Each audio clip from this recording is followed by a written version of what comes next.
காவேரி அவங்களோட அம்மா எப்படியோ சமாதானப்படுத்திடுறாங்க. ஆனா அவங்க தான் இந்த விஜயோட பிரச்சனை முழுசா முடிஞ்சாதான் இந்த அம்மா இப்படியெல்லாம் நம்மளோட வாழ்க்கையில விளையாடாம இருக்கும்னு சொல்லிட்டு அவங்க உடனடியா விஜய்க்கு பார்த்த பொண்ணுக்கு கால் பண்ணி, ஏற்கனவே நீங்க ரெண்டு பேரும் பேசினதை வச்சு பார்க்கும்போது உங்களுக்கும் விஜயை பிடிச்ச மாதிரி தெரியுது. விஜயும் எங்கிட்ட பேசினதை வச்சு பார்க்கும்போது அவங்களுக்கும் உங்களை ரொம்பவே பிடிச்சிருக்கு. அதனால நீங்க ஏன் நாளைக்கே விஜயோட வீட்டுக்கு வந்து இந்த கல்யாண விஷயத்தை பத்தி பேசக்கூடாதுன்னு கேட்க, அதுக்கு பொண்ணும் தயக்கத்தோட, இல்ல அவங்க தான் அவங்க வீட்டில் கேட்டு சொல்றேன்னு சொல்லியிருக்காங்கல்ல, முதல்ல அவங்க சொல்லட்டும் தான் ஆரம்பத்துல சொல்றாங்க. ஆனா காவேரியோ எப்படியோ அவங்க கிட்ட பேசி அவங்க அதுல நாளைக்கு விஜயோட வீட்டுக்கு குடும்பத்தோட வரதுக்கு ஒத்துக்கவும் செஞ்சிடுறாங்க.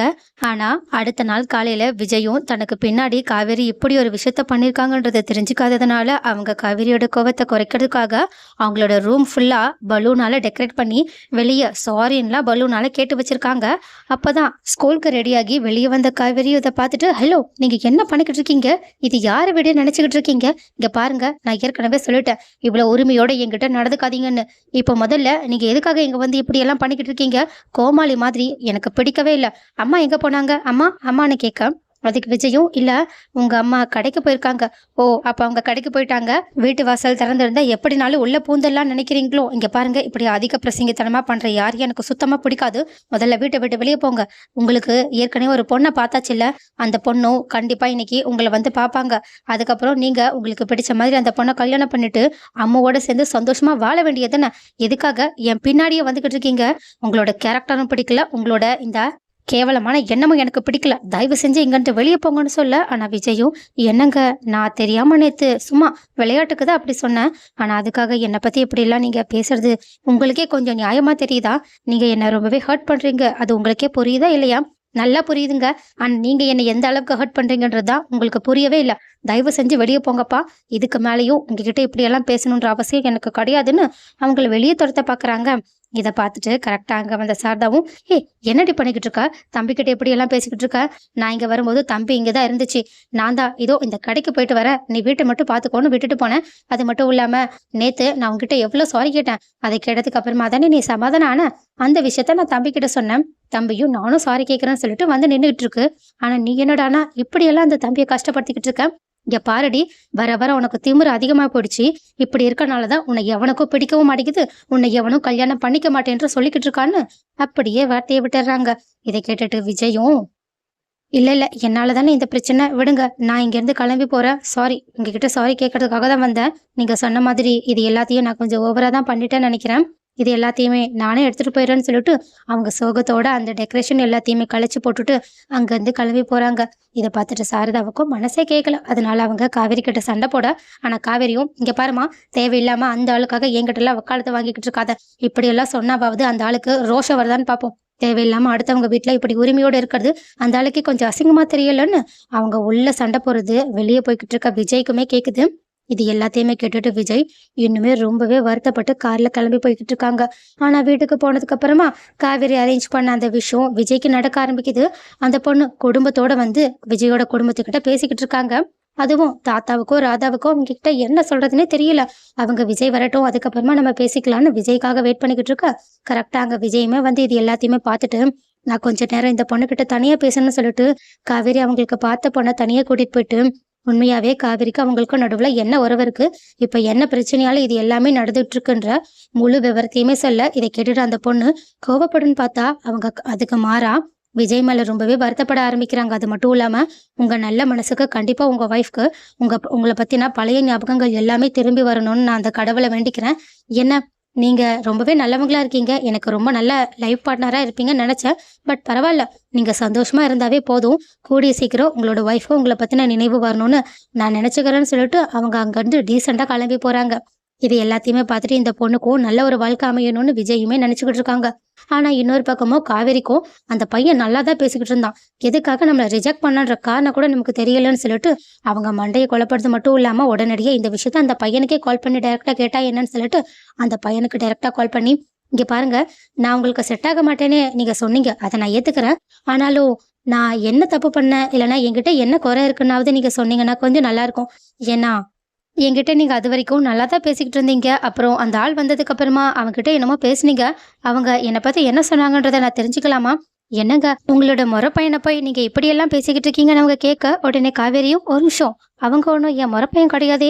யார் உங்ககிட்ட அப்படி சொன்னாங்க? அட அவங்க தான் சொன்னாங்க. அது மட்டும் இல்லாம உங்க அம்மாவுக்கு கால் பண்ணி அவங்கள அத்தை அத்தைன்னு கூப்பிட்டுக்கிட்டு இருந்தாங்க. உங்க அம்மாவும் அவங்கள மருமகன் தான் கூப்பிட்டுட்டு இருந்தாங்க. அப்படியா? முதல்ல அவங்க 2 பேரும் உங்ககிட்ட என்ன சொன்னாங்க அப்படின்னு கேட்க உடனே அந்த பையனும் நடந்த விஷயங்கள் எல்லாத்தையுமே சொல்லிடுறாங்க. இதை கேட்டுட்டு காவேரியும் சரிங்க ரொம்பவே தேங்க்ஸ்ன்னு உடனடியாக அந்த ஃபோனை கட் பண்ணிட்டு கோவத்தோட சாரதாவை கூப்பிட்டு நடந்த விஷயங்கள் எல்லாத்தையுமே சொல்லிட்டு அவங்கள செம்ம திட்டுறாங்க. அது மட்டும் இல்லாம அந்த ஆள் கூட நேற்று என்கிட்ட அப்படியெல்லாம் நீ பேசும்போதே நான் சந்தேகப்பட்டிருக்கணும். நீங்க 2 பேரும் சேர்ந்து தான் இந்த சம்மந்தத்தையே கெடுத்திருக்கீங்க. எனக்கு இந்த பையன் வேண்டாம், இவனே வேண்டான்னு சொல்லிட்டு உங்ககிட்ட நான் எவ்வளோ முறை சொல்லியிருக்கேன். என்னால் 2ஆம் தரமா யாரையும் கல்யாணம் பண்ணிக்க முடியாது. நீ உண்மையாவே என்னை உன் பொண்ணா நினைச்சிருந்தனா இப்படி ஒரு குழந்தை இருக்கிற ஆளுக்கு என்னை கல்யாணம் பண்ணி கொடுக்கணும்னு ஆசைப்பட்டிருப்பியா? அவன் கூட சேர்ந்து எனக்கு எதிராக இப்படி பிளான் போட்டிருப்பியா? ச்சே, உன்னை பார்க்கவே அசிங்கமா இருக்கு. உன்னோட முகத்தை பார்க்க கூட பிடிக்கல. தயவு செஞ்சு என் மூஞ்சிலே முழிக்காத. முதல்ல இந்த வீட்டை விட்டு வெளியே போன்னு அப்படியே படபடன்னு பட்டாசு மாதிரி பொடிஞ்சி சாரதாவை ரொம்பவே கஷ்டப்படுத்திடுறாங்க. ஆனா சாரதாவும் இங்க பாருடி, நான் உன் நல்லதுக்காக தான் சொன்னேன். விஜய தம்பியை விட்டா கண்டிப்பா உன்னை வேற யாராலையும் அவ்வளோ சந்தோஷமா பார்த்துக்கவே முடியாதுடி. அவங்களுக்காக இல்லைனாலும் அம்முக்காக இல்லைனாலும் எனக்காக உன் அம்மாவுக்காக தயவு செஞ்சு ஒத்துக்கோடி. அந்த தம்பி தாண்டி உன்னோட வாழ்க்கைக்கு சரியான ஆளா இருப்பாங்கன்னு எவ்வளவோ கெஞ்சி பாக்குறாங்க. ஆனா காவேரியோ கேட்குற மாதிரியே தெரியல. அதுக்கு மாறா அவங்க இன்னுமே சாரதாவோட மனசை கஷ்டப்படுத்துறது மட்டும் இல்லாம ஒழுங்கு மரியாதையா என் வீட்டை விட்டு வெளியே போறியா இல்லையான்னு கத்திக்கிட்டு இருக்காங்க. இதை கேட்டுட்டு சாரதாவும் உனக்கு அதுதான் விருப்பம்னா நான் கண்டிப்பா போறேன்னு அழுதுகிட்டே அந்த வீட்டை விட்டு வெளியே போறாங்க. ஆனா சாரதா கண்டிப்பா போயிட்டு மறுபடியும் திரும்பி வந்துருவாங்கன்னு சொல்லிட்டு காவேரி அவங்கள தடுக்கவே இல்லை. ஆனா பார்த்தா போன சாரதா மறுபடியுமே திரும்பி வரவே இல்லை. அதுவும் நடுராத்திரி ஆயிட்டும் அவங்க வீட்டுக்கு வராததை பார்த்துட்டு காவேரிக்கோ பயம் தாங்க முடியல. அதனால என்ன பண்றதுன்னே தெரியாம பேசாம விஜய் கிட்ட பேசலாமான்னு சொல்லிட்டு யோசிக்கிறாங்க. ஆனாலும் அவங்களோட ஈகோ அவங்கள தடுக்குது. அதனால முதல்ல அவங்க அக்கா வீட்டுக்கு இல்லைன்னா தங்கச்சி வீட்டுக்கு போயிருக்காங்களான்னு செக் பண்ணி பார்க்கலான்னு அவங்களோட வீட்டுக்கு கால் பண்ணி செக் பண்ணி பார்க்குறாங்க. அங்கேயுமே அவங்க வரல. அது மட்டும் இல்லாம காவேரியும் நடந்த விஷயங்கள் எல்லாத்தையுமே சொல்லிட்டு அவங்க 2 பேர்கிட்டயுமே கதறி அழ ஆரம்பிக்க இதை கேட்டுட்டு அவங்களுமே கோவத்துல காவேரி திட்டுறது மட்டும் இல்லாம அவங்களோட முட்டாள்தனத்தை சொல்லி சொல்லி அவங்கள திட்டிக்கிட்டே இருக்காங்க. அது மட்டும் இல்லாம இப்பயும் நேரம் வீணாகல, நீ சீக்கிரமா விஜய்க்கு கால் பண்ணு, கண்டிப்பா அவர் வந்து உதவி செய்வாங்க. சீக்கிரமா நம்ம அம்மாவை கண்டுபிடிச்சாகணும். அம்மா அப்புறம் கோவத்திலயோ வருத்தத்திலயோ ஏதாவது தப்பான முடிவெடுத்துருச்சுன்னா நம்மளாம் எங்கடி போவோம்னு சொல்லிட்டு காவேரியை உடனடியே விஜய்க்கு கால் பண்ண சொல்லிக்கிட்டு இருக்காங்க. காவேரியும் இப்போதைக்கு நமக்கு ஹெல்ப் பண்ண அவங்கள தவிர வேற யாரும் கிடையாதுன்னு சொல்லிட்டு உடனடியாக ஃபோனை கட் பண்ணிட்டு ரொம்பவே அழுதுகிட்டே விஜய்க்கு கால் பண்றாங்க. அப்போ காவேரி இப்படி அழுகிறத கேட்டுட்டு விஜய்க்கோ மனசே தாங்கல. அவங்க பதட்டத்தோட ஏங்க என்னாச்சுங்க, என்ன பிரச்சனைன்னு கேட்கா விஜய் கிட்ட சாரிங்க, தயவு செஞ்சு என்னை மன்னிச்சிருங்க, எனக்கு ஒரே ஒரு உதவி பண்ண முடியுமா? அம்மா வீட்டை விட்டு வெளியே போயிட்டாங்க, எங்கே போனாங்கன்னு தெரியல, வீட்டுக்கு இன்னும் திரும்பி வரவே இல்லைன்னு சொல்ல விஜயும் ஏங்க ஏன் என்னாச்சு, நீங்கள் ஏதாவது சண்டை போட்டிங்களான்னு கேட்க காவேரியும் நடந்த விஷயத்த சொல்ல இதை கேட்டுட்டு விஜயும் ஐயோ ஏங்க அம்மான்னு கூட பார்க்காம நீங்கள் எதுக்காக இப்படி பேசுனீங்க? சரி விடுங்க விடுங்க, ஏதோ கோவத்தில் இப்படி பண்ணிட்டீங்க. முதல்ல நான் அம்மாவை தேடி பார்க்குறேன், அவங்க எங்கெல்லாம் போயிருப்பாங்கன்னு எனக்கு கொஞ்சம் ஐடியா இருக்குது. அதனால நான் அவங்கள தேடி பார்த்துட்டு வரேன். நீங்கள் வீட்டில் கொஞ்சம் அமைதியாக பொறுமையாக இருங்க, நான் மற்றதை பார்த்துக்கிறேன்னு சொல்லிட்டு ஃபோனை கட் பண்ணிவிட்டு உடனடியாக சாரதாவுக்கு கால் பண்ணுறாங்க. ஆனால் காவேரி ஃபோன் பண்ணப்போ உடனடியாக அவங்க அந்த ஃபோனை சுவிட்ச் ஆஃப் பண்ணிட்டதுனால விஜயால் அவங்கள காண்டாக்ட் பண்ணவே முடியல. இதை பார்த்துட்டு போன விஜயும் எல்லா இடத்துலையுமே அது ரோட்டோரம் ஃபுல்லாக அவங்க சாரதாவை தேடிக்கிட்டு இருக்க கடைசியா ஒரு மூலையில உட்காந்து சாரதா ரொம்பவே கஷ்டத்தோட அழுதுகிட்டு இருக்காங்க.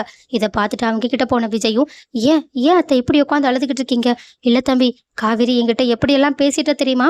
அவளோட நல்லதுக்காக தான் நம்ம இதை பண்றோன்னு அந்த முட்டாளுக்கு ஏன் புரிய மாட்டேங்குதுன்னு எனக்கு சுத்தமா புரியவே இல்லை. அவ இப்படியாவது நான் வெளியே வந்தாவது என் பேச்சை கேட்பான்றதுக்காக தான் நான் வெளியே வந்தேன். அப்புறம் வந்துட்டு உங்களுக்கு கால் பண்ணலாம் தான் நினைச்சேன். அந்த காவேரி வேற அடிக்கடி ஃபோன் பண்ணிக்கிட்டே இருந்தாலாம், அதனால தான் சுவிட்ச் ஆஃப் பண்ணிவிட்டு அதுக்கப்புறமா ஆன் பண்ணலான்னு பார்த்தா சார்ஜும் போயிடுச்சுன்னு சொல்லிட்டு அவங்க ரொம்பவே வெள்ளந்தித்தனமாக பேச இதை கேட்டுட்டு விஜயும் இங்கே பாருங்கள், இதெல்லாம் ரொம்ப டேஞ்சர், எனக்காக நீங்கள் இப்படி பண்ணணுன்ற அவசியம் கிடையாது. நீங்கள் வாங்க, முதல்ல வீட்டுக்கு வாங்க. காவேரி உங்களுக்காக எவ்வளோ கஷ்டத்தோடு அழுதுகிட்டு இருக்கா தெரியுமா? வாங்க, அவகிட்ட பேசி புரிய வச்சுக்கலாம். ஒருவேளை அவளுக்கு என்னை கல்யாணம் பண்ணிக்கிறதுல விருப்பம் இல்லைனாலும் பரவாயில்ல, வாழ்க்கை முழுக்க அவளுக்கு என்னோட ஞாபகம் வராமல் இருக்கணும்னு மட்டும் நான் அந்த கடவுளை வேண்டிக்கிறேன். அவளுக்கு பிடிச்ச மாதிரியான மாப்பிள்ளை கிடைக்கட்டும். ஒருவேளை இந்த மாதிரியான வாழ்க்கை அமைஞ்சிருச்சுன்றதுக்காக தான் கடவுளே அவளுக்கு இன்னொரு வாய்ப்பு கொடுத்துருக்காங்கன்னு நினைக்கிறேன். அவ ஆசைப்பட்டபடி அவளுக்கு பிடிச்ச மாதிரியான ஒரு வாழ்க்கையை வாழட்டும்னு சொல்லிட்டு அவங்க சாரதாவை சமாதானப்படுத்த, ஆனால் சாரதாவும் உங்களை தவிர அவ வேற யாரையாவது கல்யாணம் பண்ணிக்கிட்டா கண்டிப்பா நான் உண்மையை சொல்றேன், நான் செத்தே போயிடுவேன்னு சொல்ல இதை கேட்டுட்டு விஜயும் தயவு செஞ்சு இப்படி பேசாதீங்க, வாங்க முதல்ல வீட்டுக்கு வாங்கன்னு அவங்கள வீட்டுக்கு கூட்டிட்டு போகிறாங்க. அப்போ சாரதாவை கூட்டிட்டு வரதை பார்த்துட்டு விஜய் கிட்ட ஓடி போயிட்டு ரொம்பவே தேங்க்ஸ்ன்னு சொல்லிட்டு கட்டி பிடிச்சு காவேரி அழ ஆரம்பிக்கிறாங்க. அது மட்டும் இல்லாம ஏமா ஏன் நான் தான் முட்டாள்தனமா இப்படி பேசிட்டேன், ஆனா நீயும் நீயும் என்னை விட்டுட்டு எப்படி போகலான்னு முடிவெடுத்த? இங்க பாரு என்ன அடி. நான் தப்பா பேசிட்டேன் தான். தயவு செஞ்சு என்ன அடின்னு சொல்ல. ஆனா சாரதாவும் ஒரு வார்த்தை கூட காவேரி கிட்ட பேச மாட்டேங்கிறாங்க. உடனே காவேரியும், உனக்கு என்ன இப்போ? நான் இவங்கள கல்யாணம் பண்ணிக்கணும் அவ்வளவுதானே? சரி, உன் விருப்பப்படி நான் இந்த ஆளையே கல்யாணம் பண்ணிக்கிறேன். விஜய் சார், நம்ம 2 பேரும் கல்யாணம் பண்ணிக்கலாம். எனக்கு இதுல முழு சம்மதம்னு சொல்லிடுறாங்க. இதை கேட்டதுக்கு அப்புறமா தான் சாரதாவுக்கு சிரிப்பே வருது. ஆனா காவேரியும் அழுதுகிட்டே இதை சொல்றதை கேட்டுட்டு விஜயும் ஷாக்கிங்கோடையும் ஒரு பக்கம் சோகத்தோடையும் நின்றுகிட்டு இருக்காங்க. பட் எது எப்படி ஆனாலும் 2 பேரும் கல்யாணம் பண்ணிக்கிட்டா சரிப்பான்னு யாரெல்லாம் நினைக்கிறீங்க?